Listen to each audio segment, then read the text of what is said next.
जनाब एक बार फिर से हम आप सभी के लिए यमुना एक्सप्रेसवे अथॉरिटी की तरफ से एक दिग्गज दो नई स्कीमें जो यमुना अथॉरिटी ने निकाल दी है।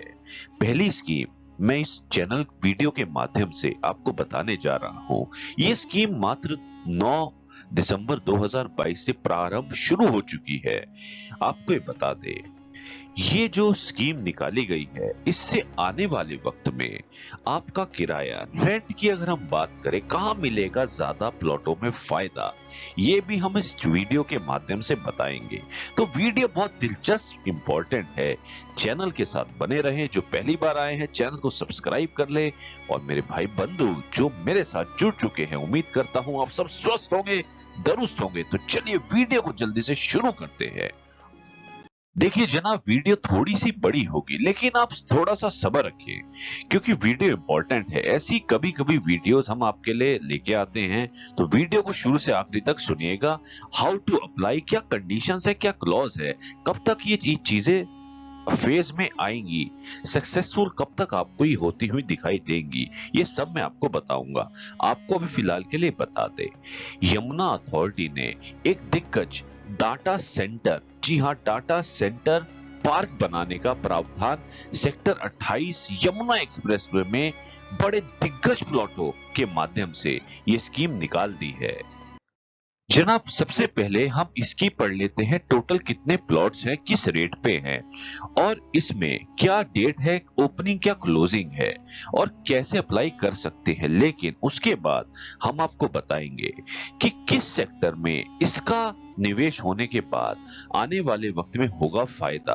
रेंटल की भी अगर हम बात करें तो कहां पे, क्योंकि एम्प्लॉयमेंट अपॉर्चुनिटीज बहुत ज्यादा बढ़ेंगी। ये स्कीम्स बहुत बेहतरीन यमुना अथॉरिटी की तरफ से लाई जा रही है। तो सबसे पहला शुरू करते हैं प्लॉट वाइज। मात्र 3 बड़े दिग्गज 20,000 पर स्क्वायर मीटर साइज का, कम से कम जनाब 20,000 स्क्वायर मीटर के प्लॉट, 3 दिग्गज प्लॉट D6, D9 और D10 तीनों सेक्टर 28 में निकाले गए हैं। रेट ऑफ अलॉटमेंट इसका 10,048 रुपए पर स्क्वायर मीटर का रखा गया है। अगर लगभग हम कीमत की, इसकी रिजर्व प्राइस की बात करें तो कम से कम शुरू के जो 2 प्लॉट है, 2 दिग्गज प्लॉटों की रिजर्व प्राइस 20 करोड़ 9,60,000 रखी गई है, और तीसरे प्लॉट की 22 करोड़ 10,56,000 रखी गई है। इन सभी का जो माध्यम रहेगा इंक्रीमेंटल वैल्यू बिड के थ्रू, हर एक में 1,05,000 की इंक्रीमेंटल वैल्यू बिड की लगानी होगी, और सबसे नीचे वाले प्लॉट जो है उसमें जनाब लगभग 1,11,000 के आसपास की आपको बिड वैल्यू लगानी होगी। ये स्कीम जनाब 9 दिसंबर 2022 से शुरू हुई है। आपको ये बता दें इसकी क्लोजिंग 9 जनवरी 2023 है। इसकी प्री बिड मीटिंग जो है 20 दिसंबर को ही 2022 को होगी। इसकी ऑक्शन का जो माध्यम रखा है वो 1 फरवरी 2023, समय 11 से 2 बजे तक का है। इसके बैंकिंग पार्टनर HDFC बैंक हैं। आपको ये बता दें, अब जनाब हम बात करते हैं रेंटल वैल्यू की। आपको ये बताएं, जिस तरीके से डे बाय डे प्रगति के साथ हर तरीके की इन्वेस्टमेंट, हर तरीके की स्कीम्स इस पूरे क्षेत्र में यमुना अथॉरिटी की तरफ से और सरकार की तरफ से लाई जा रही है, वो वक्त दूर नहीं है जिस तरीके से सेक्टर 28 में अभी फिलहाल के लिए डाटा सेंटर पार्क की सुविधाओं का, स्कीमों का लाया गया है। आपको ये बता दें, सेक्टर 28 एक ऐसी बेहतरीन लोकेशन पे है जो यमुना एक्सप्रेसवे से सीधा जेवर एयरपोर्ट को कनेक्ट करता है, और पीछे नोएडा, ग्रेटर नोएडा की तरफ, दिल्ली की तरफ रास्ता जाता है। तो आपको ये बताएं, अगर हम आसपास के सेक्टरों की बात करें तो सेक्टर 28 को अगर आप देखेंगे, इसकी इंटरनल लोड, ये सीधा इंटरनल लोड जो सेक्टर 28 है ये आपको सीधा सेक्टर 20 में मिलती है, और आगे फर्दर सेक्टर 18 में मिलती है। और यहां से ही सेक्टर 28 की अगर हम बात करें तो ये गोल चक्कर इधर से आप जो है अपना इस इंटरनल लोड से भी आप सेक्टर 22D में जा सकते हैं। कहने का ये मतलब है, ये तीनों जो डेवलप्ड सेक्टर्स आज की डेट में आपको बेहतरीन बनते हुए और बन चुके दिखाई देते हैं। डे बाय डे प्रोग्रेस के साथ जैसे जैसे कंप्लीशन का वक्त इन सब सेक्टर्स का नंबर वाइज आ रहा है, लोग कंप्लीशन डे बाय डे बनाते जा रहे हैं और स्कीमों की जिस तरह से भरपार हो रही है, चाहे इंडस्ट्रियल सेक्टर की हो या इंस्टीट्यूशनल की हो या कमर्शियल की हो या कोई अन्य सुविधाएं की हो, डे बाय डे। सबसे पहले आपको ये बता दे, सेक्टर 28 में अगर डाटा सेंटर पार्क ये 20,000 स्क्वायर मीटर का जो आएगा, इतनी ज्यादा ह्यूज थाउजेंड्स लैक्स में इसमें एम्प्लॉयमेंट अपॉर्चुनिटीज आपको यहाँ पे क्रिएट होंगी। क्योंकि जनाब डाटा सेंटर पार्क का मतलब क्या होता है, सबसे पहले ये थोड़ा समझ ले।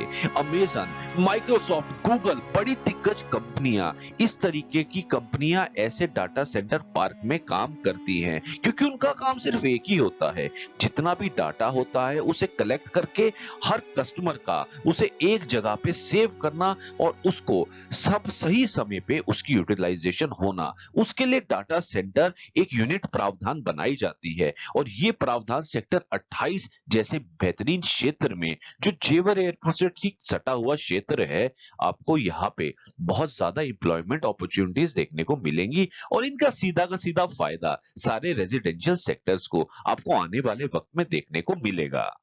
अब हम थोड़ी सी बात करेंगे, ज्यादा इसमें समय नहीं लेंगे। हाउ टू अप्लाई, इसकी क्या जनरल टर्म्स एंड कंडीशन है कि कितना समय लगेगा, क्या वाकई में इसमें सालों लग जाएंगे या वाकई में इसमें जल्दी से इसमें निपटारा कंप्लीशन का, फंक्शनल सर्टिफिकेट का या कोई अन्य तरीके से ये जल्दी से जल्दी डाटा सेंटर पार्क तैयार हो जाएगा।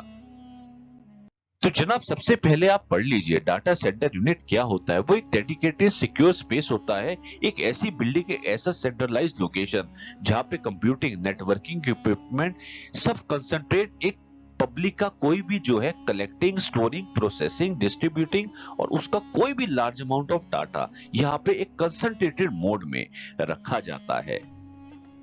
अब एक और इंपॉर्टेंट चीज जो हम आपको बताने जा रहे हैं, अगर ब्राउजर की इसकी बात करें वो फ्री ऑफ कॉस्ट है। प्रोसेसिंग फीस की बात करें 25,000 प्लस जीएसटी एप्लीकेबल है जो कि नॉन रिफंडेबल और नॉन एडजस्टेबल है।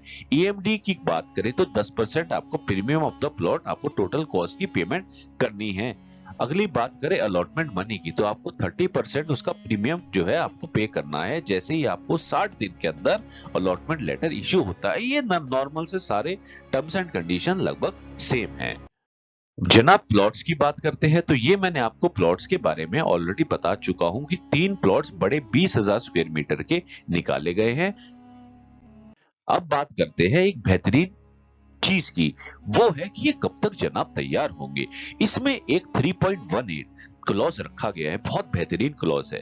क्लॉज ये है कि अगर कोई भी ये यूनिट जिसको अलॉट होता है, एक दिग्गज बड़ी कंपनी को अलॉट होगा तो किसको होगा वो भी हम आपको बताएंगे, कितने का टर्नओवर है वो भी सब बताएंगे।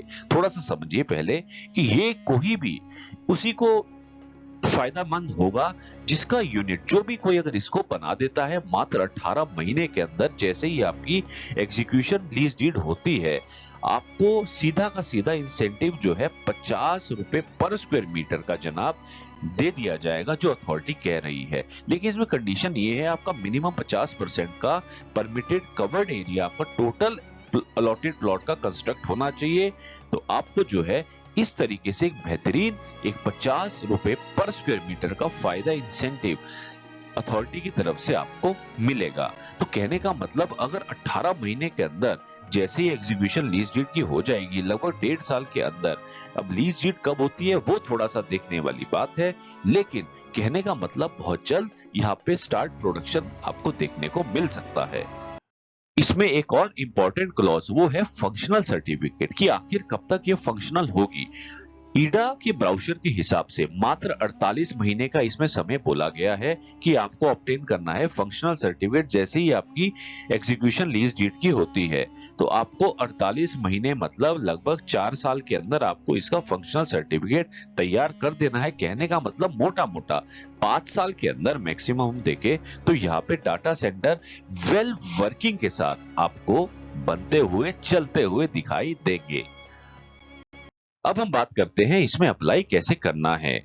ब्राउज़र आप यमुना एक्सप्रेसवे अथॉरिटी.com से डाउनलोड कर सकते हैं और निवेश मित्रा का जो पोर्टल है उसी पे आपको जाके niveshmitra.up.nic.in पे ही जाके आपको अपनी प्रोसेसिंग और ईएमडी का पैसा आपको उसमें जमा करना है, जो सिर्फ और सिर्फ आरटीजीएस एनईएफटी ऑनलाइन के माध्यम से ही आपने देना है। प्रोसेसिंग भी आपकी 25,000 है, नॉन रिफंडेबल है ये आपकी। अब बात करते हैं कंपनी क्या इसमें हल्की एक ऐसे ही हम कहे कि इधर उधर की कोई छोटी मोटी कंपनी आ जाएगी तो ये आपको सुन के बड़ी हैरानी होगी। इसके फाइनेंशियल और टेक्निकल एलिजिबिलिटी क्राइटेरिया को थोड़ा सा समझे, बहुत बेहतरीन है। जिस तरीके के प्लॉट साइज है 20,000 स्क्वायर मीटर साइज के प्लॉट है, तो कोई भी कंपनी की मिनिमम नेटवर्थ 31 मार्च 2022 तक की कम से कम 150 करोड़ की जनाब इसकी नेटवर्थ होनी चाहिए। अगर minimum solvency as per certificate not more than 6 month old की बात करें वो 15 करोड़ की होनी चाहिए। टर्नओवर की अगर हम बात करें मिनिमम 300 करोड़ की जनाब लास्ट 3 इयर्स की अकाउंटिंग, जो कि चार्टेड अकाउंट ने जो है मात्र 2019 से 2021 का बैलेंस शीट में 300 करोड़ की। तो जनाब इससे आप अंदाजा लगा सकते हैं कितनी बड़ी दिग्गज कंपनी इसमें पार्टिसिपेट करेगी और उसको मिलेगा डाटा सेंटर पार्क बनाने का एक बेहतरीन विकल्प। तो अभी तक हमने आपको फाइनेंशियल एलिजिबिलिटी क्राइटेरिया का बताया, अब बात करते हैं टेक्निकल एलिजिबिलिटी क्राइटेरिया का। तो ये बता दे एक सेपरेट एप्लीकेशन फॉर्म उनको सबमिट करना होगा इस डाटा सेंटर प्लॉट के लिए, लेकिन ये भी आप प्रावधान इसमें दिया है कि जो प्रोसेस डाटा सेंटर यूनिट उसके पास कम से कम टोटल डेजिग्नेटेड पावर की जो रिक्वायरमेंट मिनिमम 5 मेगावाट पर एकड़ की होनी चाहिए। एप्लीकेंट बिडर जो भी है उसके पास कम से कम at least 1 data centre unit with total IT load requirement minimum 2 megawatt का होना चाहिए। कहने का ये मतलब नहीं है कि कोई भी नथु गहरा या कोई भी अनएजुकेटेड या कोई भी जिसके पास एक्सपीरियंस नहीं है वो इसमें अपनी किस्मत आजमाने का मौका ले सकता है। जिसके पास डाटा सेंटर का कम से कम एटलीस्ट 1 डाटा सेंटर विद जिसका आईटी लोड कम से कम 2 मेगावाट का है वो ही इसमें अप्लाई कर सकता है। अब हम बात करते हैं कौन से डॉक्यूमेंट्स एप्लीकेशन फॉर्म के साथ देने हैं। जितने भी एप्लीकेशंस के साथ फॉर्म जाएंगे वो सारे certified by concern CA chartered account से होने चाहिए। आपको बता दें इसमें project report including data processing capacity megawatt में बतानी चाहिए। फिजिबिलिटी रिपोर्ट प्रपोज प्रोजेक्ट का पता होना चाहिए। 3 साल का प्रोजेक्ट कैश फ्लो के बारे में उनको बताना है। स्टेटमेंट उनके सोर्स ऑफ फंड्स का बताना है। लैंड यूज पैटर्न और कंस्ट्रक्शन प्लान और शेड्यूल ऑफ इंप्लीमेंटेशन उनको बताना है। List of director share holders के बारे में बताना है। ऑडिटेड फाइनेंशियल स्टेटमेंट लास्ट 3 साल की उन्होंने देनी है। और बैकग्राउंड एप्लीकेंट और उसके प्रमोटर्स का क्या है। एक और दिलचस्प चीज वो है अलॉटमेंट प्रोसेस। तो आपको ये बता दे इसमें स्क्रूटनिंग जो है आपकी सारी की सारी ऑनलाइन के माध्यम से ही होगी, जो निवेश मित्रा पोर्टल के थ्रू होनी है। लेकिन ये बताए इसमें जो अलॉटमेंट ऑफ प्लॉट की अगर हम बात करें तो ये आपके मार्क्स के ऊपर निर्भर है। इसमें जो मार्क्स है कम से कम मोर देन 60% होना चाहिए, जो टोटल है किसका 85 मार्क्स में से टोटल 85 मार्क्स में से आपका जो है 60% होने चाहिए। कहने का मतलब लगभग 51 मार्क्स आपके होने चाहिए। 51 मार्क्स होंगे तो आप एलिजिबल है ई ऑक्शन के लिए भी और सिलेक्शन के लिए भी, जो इसमें बेस क्राइटेरिया रिजर्व प्राइस के लिए रखा गया है। तो जनाब ये था एक खास अपडेशन जो हमने आपको मोटा मोटा तौर पे एक छोटा सा ब्राउज़र के साथ छोटे से एक कॉन्सेप्ट के साथ हमने आपको बता दिया है। देखिए आने वाला वक्त कोई भी नहीं अब इसको रोक सकता। ये एक ऐसा क्षेत्र बन गया है, एक ऐसी हॉट डेस्टिनी बन गया है। जिन लोगों ने सस्ते में यहाँ पे अपने रेजिडेंशियल प्लॉट्स ले लिए वो किस्मत उनकी चमक गई है और आने वाले वक्त में और चमकेगी। इसको कोई भी इंसान अब नहीं रोक सकता। डे बाय डे यहाँ पे सिर्फ और सिर्फ इम्प्रूवमेंट ही इम्प्रूवमेंट आपको देखने को मिलेगी। उम्मीद करता हूँ ये खास वीडियो आपको पसंद आई होगी। पसंद आए तो जरूर लाइक करें, किसी भी तरीके का कमेंट कर सकते हैं। जो नए हैं चैनल के साथ जुड़ जाएं। और चलिए अभी दीजिए मुझे इजाजत, मिलता हूं नेक्स्ट नई अपडेशन के साथ। गुड बाय, धन्यवाद।